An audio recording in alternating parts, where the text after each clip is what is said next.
കർത്താവിനോടുന്ന അനുഗ്രഹത്തിലേക്ക് വീണ്ടും ഏവർക്കും സ്വാഗതം. ഇത് കണ്ടുകൊണ്ട് ലോകമെങ്ങും ഇരിക്കുന്ന ഓരോരുത്തരെയും ഇന്ന് പകൽ നമ്മൾ കേൾക്കാൻ പോകുന്ന വചനത്തിലൂടെ കർത്താവ് ധാരാളമായി അനുഗ്രഹിക്കാൻ പോവുകയാണ്. ദൈവത്തിൻ്റെ വചനം അതാണ് നമ്മൾ കേൾക്കാൻ പോകുന്നത്. അത് മനുഷ്യർ സംസാരിക്കുന്നെങ്കിലും അത് ദൈവത്തിൻ്റെ തിരുമൊഴികളാണ്. ദൈവം തൻ്റെ വാക്കിനാലാണ് ഈ ഭൂമിയെ മുഴുവൻ സൃഷ്ടിച്ചത്. ആ വചനമാണ്, ദൈവം തന്നെ വചനമാണ്. ആദിയിൽ വചനമുണ്ടായിരുന്നു, വചനം ദൈവത്തോടു കൂടിയായിരുന്നു, വചനം ദൈവമായിരുന്നു. ആ വചനം ജഡമായി ഈ ഭൂമിയിലേക്ക് വന്നു. അതാണ് കർത്താവായ യേശുക്രിസ്തു. ദൈവവചന ശുശ്രൂഷയിലേക്ക് നമുക്ക് പോകാം. റോമാലേഖനം 8-ാം അധ്യായം 30-ാമത്തെ വാക്യം നമുക്ക് വായിക്കാം. റോമാലേഖനം 8-ാം അധ്യായം 30-ാമത്തെ വാക്യം. മുൻ നിയമിച്ചവരെ വിളിച്ചും വിളിച്ചവരെ നീതീകരിച്ചും നീതീകരിച്ചവരെ തേജസ്കരിച്ചുമിരിക്കുന്നു. മുൻ നിയമിച്ചവരെ വിളിച്ചും വിളിച്ചവരെ നീതീകരിച്ചും നീതീകരിച്ചവരെ തേജസ്കരിച്ചും ഇരിക്കുന്നു. കഴിഞ്ഞു പോയ അല്ലെങ്കിൽ ഒരു വിശ്വാസിയുടെ ജീവിതത്തിൽ സംഭവിച്ച് കഴിഞ്ഞ 3 കാര്യങ്ങളാണ് ഇവിടെ രേഖപ്പെടുത്തിയിരിക്കുന്നത്. എന്ത് ചെയ്തു? വിളിച്ചു, നീതീകരിച്ചു, തേജസ്കരിച്ചു. തേജസ്കരിക്കും നല്ല, നീതീകരിക്കും നല്ല, വിളിക്കും നല്ല. പിന്നെ വിളിച്ചു, നീതീകരിച്ചു, തേജസ്കരിച്ചു. ഒരു ദൈവ പൈതൽ അല്ലെങ്കിൽ യേശുക്രിസ്തു ഒരാളെ വിളിച്ച്, സുവിശേഷത്താൽ വിളിച്ച്, ആ വ്യക്തി കർത്താവിന് തൻ്റെ ഹൃദയം കൊടുക്കുന്ന നിമിഷം, അല്ലെങ്കിൽ ക്രിസ്തുവാകുന്ന വെളിച്ചം ഒരു വിശ്വാസിയുടെ അല്ലെങ്കിൽ ഒരു മനുഷ്യൻ്റെ ഉള്ളിലേക്ക് വരുന്ന നിമിഷം അവൻ്റെ ഉള്ളിൽ തേജസ്കരണം നടന്നു കഴിഞ്ഞിരിക്കുകയാണ്. ഹല്ലേലൂയ. അവങ്കലേക്ക് നോക്കിയവർ പ്രകാശിതരായി, അവരുടെ മുഖം ലജ്ജിച്ചു പോയതും ഇല്ല.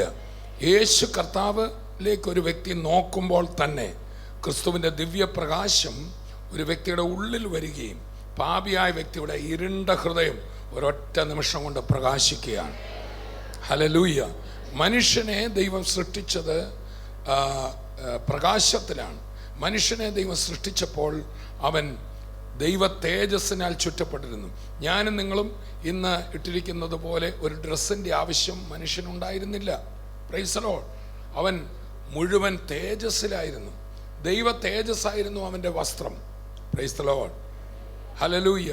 എന്നാൽ മനുഷ്യൻ വീണു പോയപ്പോൾ എന്ത് സംഭവിച്ചു? അവൻ്റെ തേജസ് നഷ്ടപ്പെട്ടു പോയി. റോമാലേഖനം 3-ാം അധ്യായം 23-ാം വാക്യം വായിക്കുമ്പോൾ പാപത്താൽ മാനവജാതിയുടെ തേജസ് നഷ്ടപ്പെട്ടു എന്നാണ് നമ്മൾ വായിക്കുന്നത്. നമുക്ക് വായിക്കാം. റോമാലേഖനം 3:23. ഒരു വ്യത്യാസവുമില്ല, എല്ലാവരും പാപം ചെയ്ത് ദൈവ തേജസ് ഇല്ലാത്തവരായി. ഒരു വ്യത്യാസവുമില്ല, എല്ലാവരും പാപം ചെയ്ത് ദൈവ തേജസ് ഇല്ലാത്തവരായി.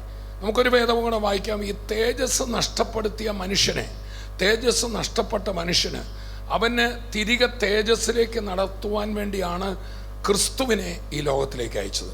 Price the Lord. പഴയ നിയമ ന്യായപ്രമാണം കൊടുത്തത് കൊണ്ട് അവന് തേജസ് കിട്ടിയില്ല. ആ ന്യായപ്രമാണത്തെക്കുറിച്ച് പറയുമ്പോൾ അതിനെ ഒരു ചെറിയ തേജസ്, ചെറിയൊരു വെളിച്ചം മനുഷ്യന് കൊടുത്തെന്നുള്ളതേ ഉള്ളൂ.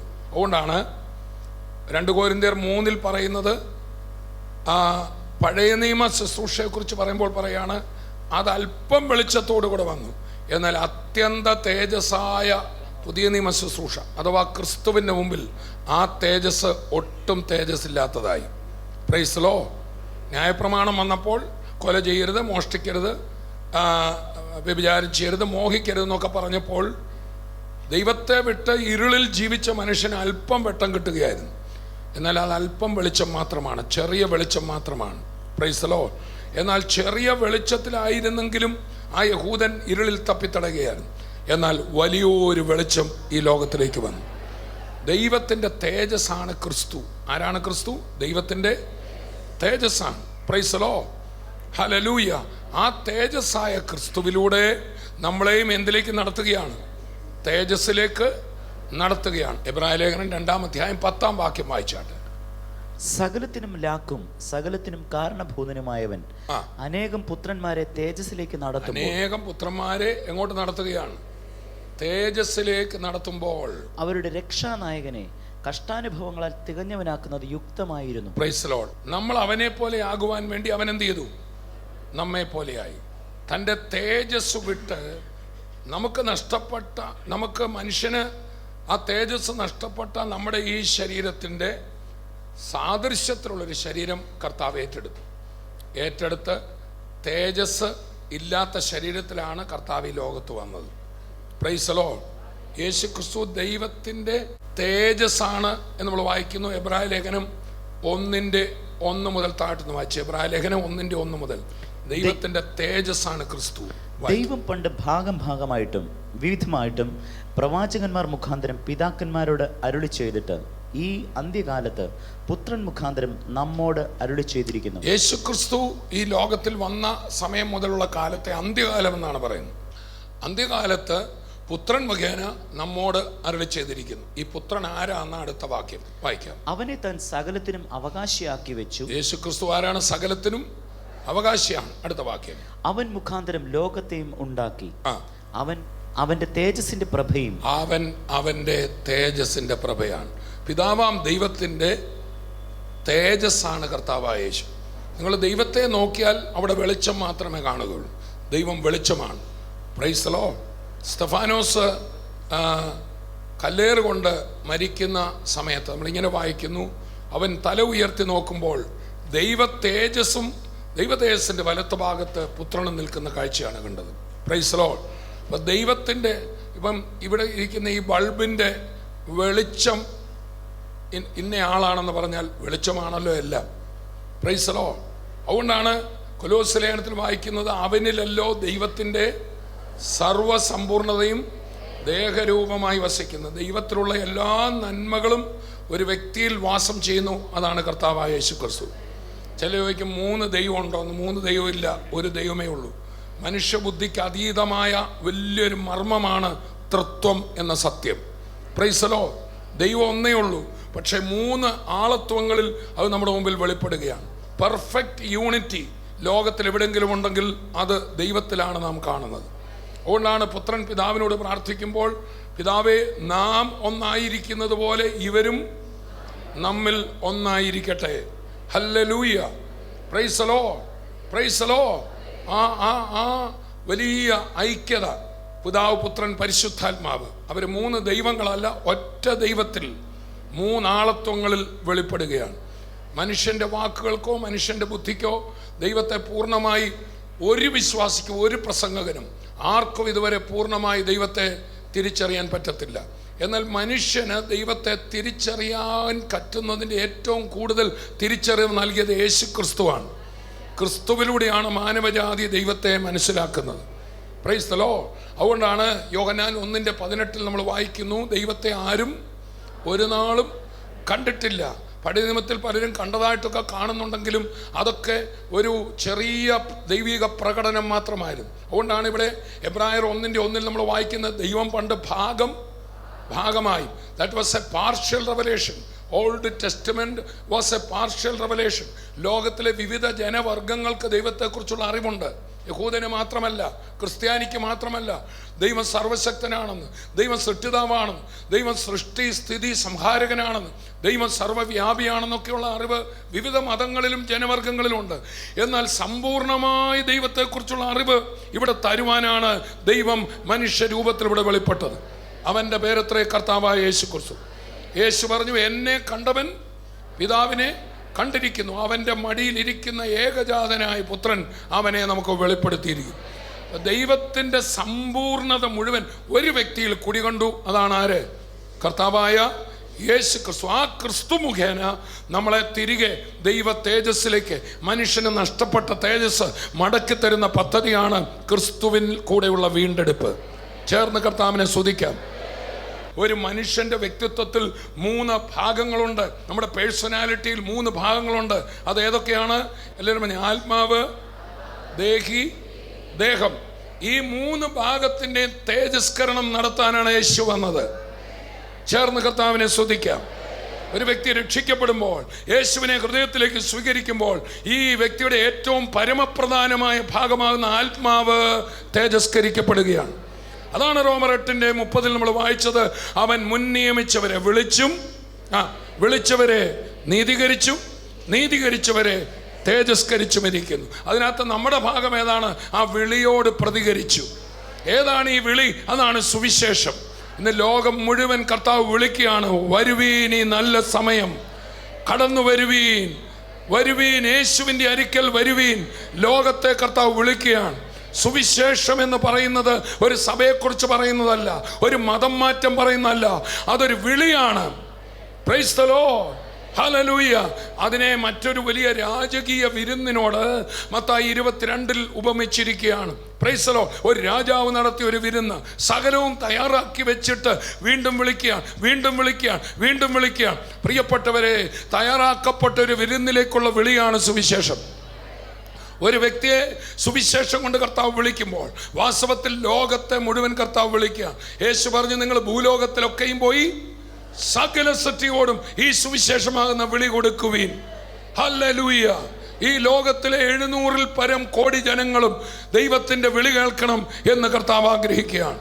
ഈ ബൈബിൾ തുടങ്ങുന്നിടത്തൊരു ചോദ്യമുണ്ട്, മനുഷ്യ നീ എവിടെ? മനുഷ്യനെ വിളിക്കുന്ന ഒരു ചോദ്യമായിരുന്നു ആദ്യം. ദൈവത്തിൻ്റെ സാന്നിധ്യം നഷ്ടപ്പെടുത്തി, അവൻ്റെ ഈ തേജസ്സിൻ്റെ വസ്ത്രം നഷ്ടപ്പെടുത്തി നഗ്നനായി ആദമും ഹവ്വയും ഒരു മരച്ചോട്ടിൽ ഒളിച്ചപ്പോൾ, ഇരുട്ടിൽ ഒളിച്ചപ്പോൾ ദൈവം അവരെ വിളിച്ചു, ആദമേ നീ എവിടെ? ബൈബിളിലെ ആദ്യത്തെ ചോദ്യം ഒരു വിളിയാണ്. ബൈബിളിൽ അവസാനിക്കുന്ന വെളിപ്പാട് പുസ്തകം തീരുമ്പോൾ ഇങ്ങനെ പറയുന്നു, ആത്മാവും മണവാട്ടിയും ലോകത്തോട് വിളിച്ചു പറയട്ടെ, വരിക, വരിക, വരിക, ജീവജലം കണ്ടെത്തുക. അപ്പൊ സുവിശേഷീകരണം എന്ന് പറയുന്നത് എന്താണ്? ദൈവത്തിങ്കിലേക്കുള്ള വിളിയാണ്, നഷ്ടപ്പെട്ട തേജസ്സിലേക്കുള്ള വിളിയാണ്, നമ്മൾ ഇറങ്ങിപ്പോന്ന വീട്ടിലേക്കുള്ള വിളിയാണ്, നാം പുറത്താക്കപ്പെട്ട ആ ദൈവിക പർദീസായിലേക്കുള്ള മടങ്ങി വിളിയാണ്. ചേർന്ന് കർത്താവിനെ സ്തുതിക്കാം. ഈ വിളി കേട്ട് വിളിയോട് പ്രതികരിക്കുക എന്നൊരു ഭാഗം മാത്രമേ നമുക്ക് ചെയ്യാനുള്ളൂ. സുവിശേഷത്തോട് പ്രതികരിച്ചവരാ ഇന്ന് ഈ സഭയ്ക്കകത്ത് വന്നിരിക്കുന്നവർ. ഹല്ലേലൂയ. ആ വിളി കേട്ടപ്പോൾ, കർത്താവേ ഞാൻ ആ വിളി കേൾക്കുന്നു, എൻ്റെ ജീവിതം നിനക്കായി സമർപ്പിക്കുന്നു എന്ന് പറഞ്ഞ നിമിഷം പരിപാടി ആരംഭിച്ചു. വിളി കേട്ട ഉടനെ വിളിച്ചവരെ നീതീകരിച്ചു.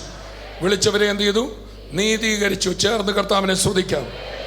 ആ കല്യാണത്തിൻ്റെ വിളി കേട്ട് ആ കുറേ പേര് ഓടി എന്ത് ചെയ്തു? ഓടിച്ചെന്നല്ലോ. രാജാവിൻ്റെ കല്യാണത്തിന് ഓടിച്ചെന്നെന്ന് മത്തായി 25 നമ്മൾ വായിക്കുന്നുണ്ട്. കല്യാണത്തിന് ഓടിച്ചെന്നു. അത് കഴിഞ്ഞ് വിരുന്നുകാരെ നോക്കാൻ രാജാവ് വന്നപ്പോൾ അവിടെ ഒരാൾ മാത്രം കല്യാണ വസ്ത്രം ഇല്ലാതെ ഇരിക്കുന്നത് കണ്ടു. എന്നിട്ട് എന്ത് ചെയ്തു? അവനെ പിടിച്ച് കയ്യും കാലും കെട്ടി ഏറ്റവും പുറത്തെ ഇരുട്ടിൽ തള്ളിക്കളഞ്ഞു. ആ വേദഭാഗം വായിച്ച് പലപ്പോഴും ഞാൻ വിഷമിച്ചിട്ടുണ്ട്. വഴിയിലിരുന്നവരെ വിളിച്ചകത്ത് കൊണ്ടുവന്നിട്ട് കല്യാണ വസ്ത്രം ഇല്ലേന്ന് ചോദിച്ചാൽ അവൻ എവിടുന്ന് കിട്ടും കല്യാണ വസ്ത്രം എന്ന് ഞാൻ ഭാരപ്പെട്ടിട്ടുണ്ട്. അവർ വഴിയരികിലിരുന്നവരല്ലേ, അവർ യാചകരല്ലേ, അവർ കയ്യിലൊന്നും ഇല്ലാത്തവരല്ലേ. വിളിച്ചകത്ത് കയറ്റിയിട്ട് എന്തിനാ കല്യാണ വസ്ത്രം എന്ന് ചോദിച്ചല്ലോ. വളരെ നാൾ എനിക്കതൊരു പ്രയാസമുള്ള വേദഭാഗമായിരുന്നു. പിന്നീട് കർത്താവ് എനിക്കത് വെളിപ്പെടുത്തി തന്നു. മകനെ, ആ കല്യാണ വസ്ത്രം അവർ കൊണ്ടുവരണ്ട, വിളി കേട്ട് വന്നു കഴിയുമ്പോൾ വാതുക്ക വെച്ച് രാജാവ് തന്നെ അവന് കൊടുക്കുന്നതാണ്. ചേർന്ന് കർത്താവിനെ സ്തുതിക്കാം. ഹല്ലേലൂയ. നിങ്ങളൊരു ഹോസ്പിറ്റലിൻ്റെ ഇൻറ്റൻസീവ് കെയർ യൂണിറ്റിൽ ഒരാളെ കാണാൻ പോയാൽ നിങ്ങൾ എത്ര കോസ്റ്റ്ലി ഡ്രസ്സ് ഇട്ടുകൊണ്ട് ചെന്നാലും അവിടെ കയറ്റത്തില്ല. അതിനകത്ത് നിന്ന് കൊണ്ടുവന്ന ഒരു പച്ച ഉടുപ്പുണ്ട്, അതിന് വലിയ വിലയുള്ളതല്ലെങ്കിലും അതിട്ടുകൊണ്ട് മാത്രമേ രോഗിയെ കാണാൻ അകത്ത് പോകാനൊക്കത്തുള്ളൂ. അടുത്തിരിക്കുന്ന ആൾ പറഞ്ഞേ, നിന്റെ വസ്ത്രം വിലപ്പെട്ടതായിരിക്കാം, എന്നാൽ അകത്തുനിന്ന് കൊണ്ടുവന്ന വസ്ത്രം അണുവിമുക്തമാണ്. പറഞ്ഞാട്ടെ, Your garment may be costly, but that garment is sterile. ചേർന്ന് കർത്താവിനെ സ്തുതിക്കാം. നീ യേശുവിൻ്റെ അടുക്കൽ വന്നപ്പോൾ പലരും നിന്നെ നിന്ദിച്ചു, പലരും നിന്നെ ദുഷിച്ചു, നിന്നെ ഔട്ട്കാസ്റ്റ് ചെയ്തു, നിന്നെ കളിയാക്കാൻ തുടങ്ങി, നിനക്ക് വിവരമില്ലെന്ന് പറഞ്ഞു, നിനക്ക് വട്ടാണെന്ന് പറഞ്ഞു. എന്നാൽ ദൈവത്തിൻ്റെ പൈതലേ, ദൈവസന്നിധിയിൽ ശ്രേഷ്ഠവും മാന്യവുമായ ഒരു കല്ലിൻ്റെ അടുക്കലാണ് നീ വന്നിരിക്കുന്നത്. ചേർന്ന് കർത്താവിനെ സ്തുതിക്കാം. Hallelujah, hallelujah, hallelujah. ആ കല്യാണ വിരുന്നിന് വിളിച്ച ആ ആദ്യത്തെ വിളിക്കപ്പെട്ടവർ വന്നില്ല. ഒരു രാജാവ് കല്യാണം വിളിക്കുമ്പോൾ ആരെയായിരിക്കും വിളിക്കുക? ഏറ്റവും ശ്രേഷ്ഠരെയൊക്കെ. അവരാരും വന്നില്ല. അതിനെക്കുറിച്ചാണ് യോഹന്നാൻ പറയുന്നത്. അവൻ സ്വന്തമായതിലേക്ക് വന്നു, സ്വന്തമായവരും അവനെ കൈക്കൊണ്ടില്ല. യോഹന്നാൻ 1:12. അവൻ സ്വന്തമായവരും അവനെ കൈക്കൊണ്ടില്ല. എന്നാൽ അവനെ കൈക്കൊണ്ട് അവന്റെ നാമത്തിൽ വിശ്വസിക്കുന്ന ഏവർക്കും ദൈവമക്കളാകുവാൻ അവന് അധികാരം കൊടുത്തു. ദൈവമക്കളാകാനുള്ള അധികാരം യഹൂദന് മാത്രമല്ല കൊടുത്തത്. ദൈവമക്കളാകാനുള്ള അധികാരം ഹല്ലേലൂയ ക്രിസ്ത്യാനിക്കല്ല കൊടുത്തത്. ദൈവമക്കളാകുവാനുള്ള അധികാരം അമേരിക്കനല്ല കൊടുത്തത്. ലോകത്തിലെ സകല രാജ്യത്തിലെ സകല മനുഷ്യർക്കും ദൈവത്തിന്റെ മക്കൾ എന്ന പദവിയിലെത്താൻ അവകാശവും അധികാരവും തന്നിരിക്കുക. പക്ഷെ you have to use it. ചേർന്ന് കർത്താവിനെ സ്തുതിക്കാം.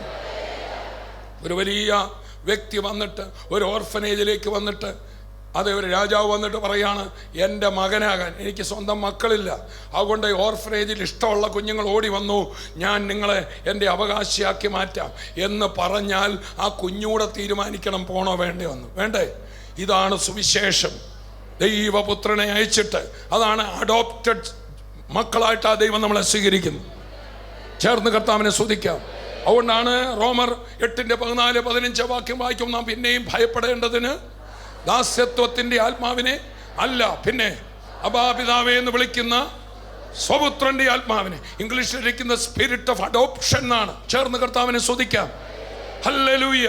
നമ്മൾ വെളിമ്പറമ്പിലായിരുന്നു, നമ്മൾ പിശാചിന്റെ മക്കളായിരുന്നു, നമ്മൾ ദൈവത്തെ വിട്ട് ഓടിയവരായിരുന്നു.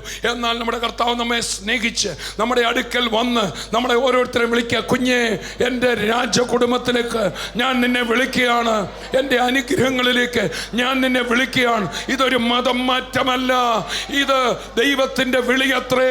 ചേർന്ന് കർത്താവിനെ സ്തുതിക്കാം. അപ്പൊ ഈ യാചകനായ കുഞ്ഞിനെ ഒരു രാജാവ് വിളിച്ചു കൊണ്ടുപോയാൽ ആദ്യം ആ രാജാവ് ചെയ്യുക എന്തായിരിക്കും? നിങ്ങൾ പറഞ്ഞാട്ടെ, അവൻ്റെ വേഷം മാറ്റും, ഇല്ലേ?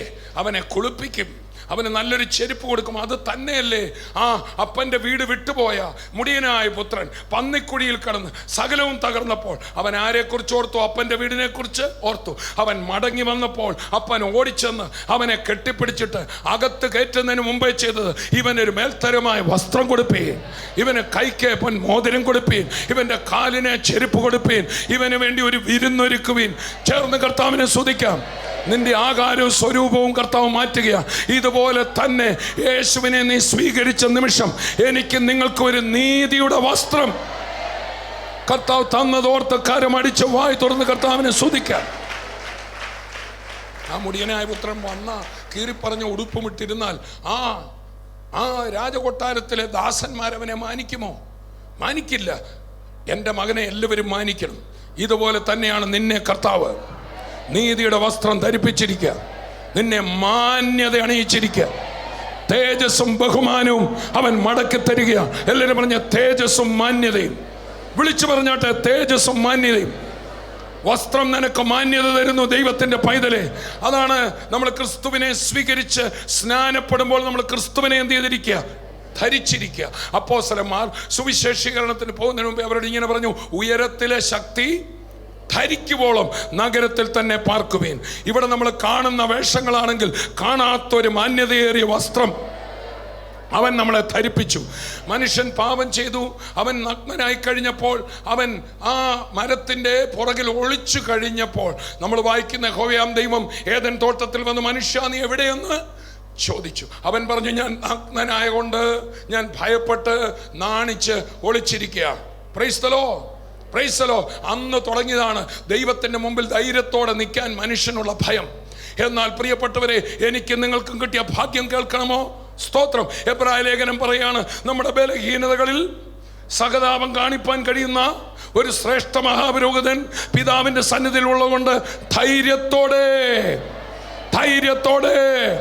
നിനക്കെന്ത് ചെയ്യാം? പിതാവിൻ്റെ സന്നിധിയിൽ ചെന്ന് അബ്ബാ പിതാവേ എന്ന് വിളിക്കാൻ ഭാഗ്യം കിട്ടിയതിനായി ചേർന്നൊരു ഹല്ലേലൂയ പറയാം.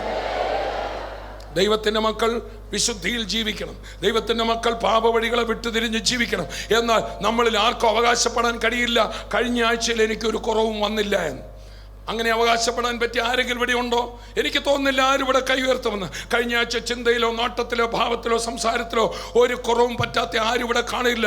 എന്നാൽ നമ്മുടെ ധൈര്യം എനിക്കൊരു കുറവും വന്നില്ല, ഒരു ബലഹീനതയും വന്നില്ല എന്നുള്ളതല്ല.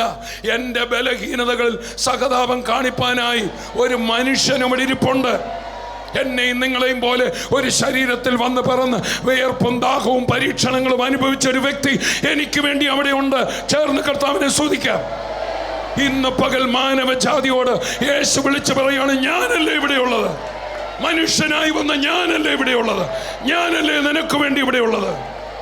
ആമേൻ. അതാണ് നമ്മൾ വായിക്കുന്ന, ആകാശത്തിൽ കൂടെ കടന്നുപോയൊരു ശ്രേഷ്ഠ മഹാരൂപനായ യേശു നമുക്കവിടെ ഉള്ളതാണ് നമ്മുടെ ധൈര്യം. നമ്മുടെ ധൈര്യം യേശുവാണ്, നമ്മുടെ ധൈര്യം യേശുവാണ്. അതാണ് കർത്താവ് പറഞ്ഞ, എൻ്റെ നാമത്തിൽ നിങ്ങൾ പിതാവിനോട് എന്തപേക്ഷിച്ചാലും അത് നൽകപ്പെടും. നിങ്ങൾ ഇതുവരെ ഒന്നും ചോദിച്ചിട്ടില്ല, അപേക്ഷിപ്പീൻ. ഹല്ലേലൂയ. യേശുക്രിസ്തുവിൻ്റെ അടുക്കൽ ആർക്കും വരാം, രോഗിക്ക് വരാം, എല്ലാവരാലും കൈവിടപ്പെട്ടവർക്ക് വരാം. മരണത്തെ ഭയപ്പെടുന്നു, എൻ്റെ ജീവിതത്തിൻ്റെ അർത്ഥം എന്താണ്, നിത്യജീവൻ എനിക്ക് എങ്ങനെ ലഭിക്കും, അങ്ങനെ ചിന്തിക്കുന്നവർക്ക് വരാം. യേശുവേ, തിരുസന്നിധിയിലേക്ക് ഞാൻ വരുന്നു ഒന്ന് പറഞ്ഞേ. ഇത് സംസാരിച്ചുകൊണ്ടിരിക്കുമ്പോൾ എൻ്റെ ഏറ്റവും വലിയ ഉറപ്പ് എൻ്റെ ഈ വാക്കുകളിലല്ല. എൻ്റെ ഉറപ്പ്, ഞാൻ പറയുന്ന വാക്ക് ദൈവത്തിൻ്റെ വചനമാണെന്നതിലും ഈ വചനം കേൾക്കുന്നവരുടെ അടുക്കൽ അതേ കർത്താവ് ഉണ്ടെന്നുള്ളതിലുമാണ് എൻ്റെ ഉറപ്പ്. നിങ്ങൾ രോഗത്തോടെയാണ് ഇരിക്കുന്നതെങ്കിൽ ആ രോഗമുള്ള ഭാഗത്ത് കൈവെക്കണം.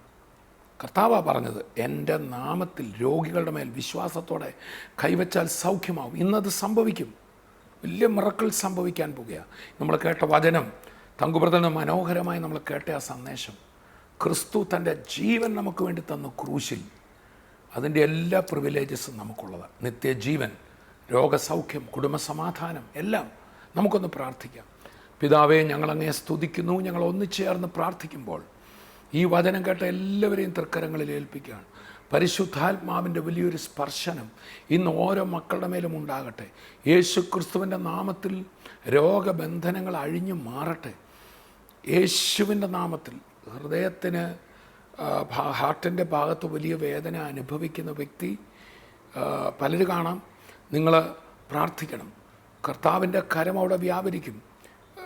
അതൊന്ന് വിശ്വസിച്ചേ. കർത്താവെ, ഞങ്ങൾ പ്രാർത്ഥിക്കുന്നു, ഈ സമയത്ത് തന്നെ രോഗബന്ധനങ്ങൾ അഴിയട്ടെ, വേദന വിട്ടുമാറട്ടെ, ശാരീരികമായ അസ്വസ്ഥതകളെല്ലാം യേശുവിൻ്റെ നാമത്തിൽ സൗഖ്യമാകട്ടെ എന്ന് ഞാൻ കൽപ്പിക്കുകയാണ്. കർത്താവെ, അങ്ങ് കാതുകളെ തുറന്നല്ലോ, കണ്ണുകളെ തുറന്നല്ലോ, കുഷ്ഠരോഗികളെ ശുദ്ധമാക്കിയല്ലോ. കർത്താവെ, ഈ കേട്ടുകൊണ്ടിരിക്കുന്ന വ്യക്തിയുടെ ശരീരത്തിൽ ഏത് പ്രയാസമാണ്, അങ്ങയുടെ അത്ഭുതകരം അവരുടെ കരത്തിൻ്റെ മീതെ വെച്ച് സൗഖ്യമാക്കുന്നതിനായി സ്തോത്രം. വിടുവിച്ചതിനായി നന്ദി. യേശുവിൻ നാമത്തിൽ തന്നെ. ആമേൻ, ആമേൻ, ആമേൻ. കർത്താവിൻ്റെ അത്ഭുത സൗഖ്യം നടന്നിട്ടുണ്ട്. അപ്പോൾ തന്നെ ഞാൻ വലിയ സത്യം ഓർപ്പിക്കട്ടെ, യേശു കർത്താവ് വീണ്ടും മടങ്ങി വരും എന്ന് ദൈവവചനം പറയുന്നു. കർത്താവ് ഈ ലോകത്തിൽ കന്യകയിൽ ജനിച്ചു, മരണത്തെ ജയിച്ചു ഉയർത്തു, വീണ്ടും തൻ്റെ മക്കളെ ചേർക്കുവാൻ മടങ്ങി വരും.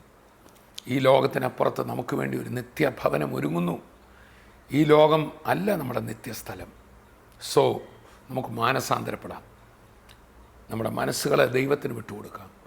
കർത്താവായ യേശുവെ, എൻ്റെ ഹൃദയത്തിലേക്ക് വരണമേ, എന്നെ ഒരു പുതിയ വ്യക്തിയാക്കണമേ, നിത്യജീവൻ എനിക്ക് തരണമേ എന്നൊറ്റ വാക്ക് വിശ്വാസത്താൽ പ്രാർത്ഥിക്കുമ്പോൾ സൗജന്യമായി നിത്യജീവൻ നമുക്ക് തരും. നമ്മളതിനുവേണ്ടി ഒരു കഷ്ടപ്പാടും പെടണ്ട. നമ്മുടെ കഷ്ടപ്പാടെല്ലാം യേശു ഏറ്റെടുത്തു. സോ കർത്താവ് നമ്മെ ധാരാളമായി നന്മകളാൽ നിറയ്ക്കട്ടെ. അടുത്ത എപ്പിസോഡിൽ വീണ്ടും അനുഗ്രഹിക്കപ്പെട്ട ഒരു ആത്മീയ വിരുന്ന് നമുക്കായി ഒരുങ്ങുന്നു. അതിൽ കാണും വരെയും കർത്താവ് തൻ്റെ കൃപയിൽ നമ്മെ സൂക്ഷിക്കും. I bless you in Jesus name. Amen.